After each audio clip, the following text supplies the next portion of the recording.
Ano nga ba tayo mag-open ng savings account sa Maya? By the way guys, kung bago ka lang sa channel na to at gusto mo pa ng mga tutorial videos na kagaya nito, hit like and subscribe button. Ang savings account sa Maya is ang digital savings account. Ito ay may high interest rate compare sa mga traditional bank at ang interest ay nakabase sa iyong balance and daily interest payout. Pala ay regulated ng Bangko Sentral ng Pilipinas. Deposits are insured by the PDIC up to 1 million pesos per depositor. Ito ay walang maintaining balance so pwedeng-pwede ka mag-open ng savings account dito sa Maya without needing a minimum deposit. At ang kagandahan pa dito ay pwede ka pa mag-open ng time deposit up to 6% interest per annum and personal goals up to 8% interest per annum. At dahil ito ay savings account, so ito ay my savings account number. Okay, so paano nga ba tayo mag-open dito? First step, dapat ikaw ay may wallet account. Kung wala ka pang Maya wallet account, pumunta ka lang sa Play Store at i-download mo ang My application.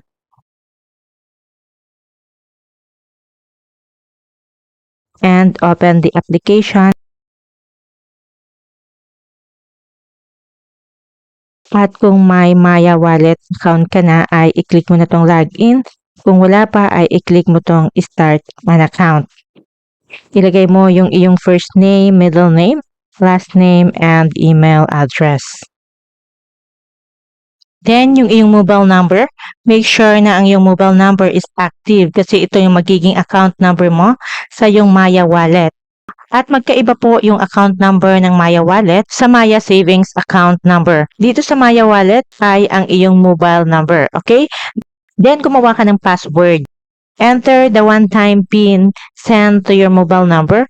At kapag nakagawa ka na ng basic account dito sa Maya, second step is to upgrade your account. To upgrade your account, i-click mo lang itong upgrade now. Kailangan mong mag-submit ng iyong ID, record video selfie, at i-enter ang iyong personal information. Okay, pipili ka lang dito kung anong gagamitin mong ID at i-submit mo ang iyong ID. Kailangan mong mag-take ng video selfie at i-fill out ang iyong mga personal information. And after ma-submit, and your account is under review. Okay, kapag na-approve na ang iyong account, mag-create ka ng iyong username. Okay, dahil upgraded na ang iyong account, next is set up your savings account. To set up, itap mo lang tong savings and then start saving now at lalabas ang terms and conditions. Scroll down mo lang to and itap mo tong agree and continue. Dito sa Maya Savings, pwede ka maka-earn ng up to 15% per annum every day. Move your money via InstaPay or PesoNet and you can transfer money from your wallet instantly.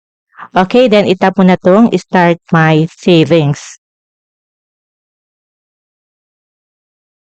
At i-check mo yung boxes na naaangkop sa'yo. So, ito yung i-check ko na terms and conditions. Okay, at itap mo tong open savings account. May matatanggap ka na OTP sa yung mobile number. I-copy mo yung OTP at i-enter mo dito.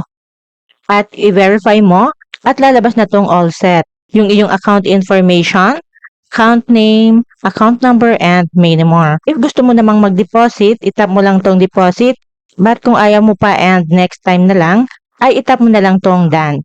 Okay, sa baba nitong may savings, dito mo makikita ang yung savings account number. At sa ngayon kapag nag-deposit ka, ay ang rate ay 3.5 per annum. Okay, next video guys ay kung paano naman tayo mag-deposit dito sa Maya savings account or bank account. And titingnan natin if nagdadagdag nga ba everyday yung ating savings deposit. Okay, so ganun lang po i-set up ang ating Maya savings account. At kung natulungan ka nitong video, don't forget to hit like and subscribe button. Okay, thank you for watching.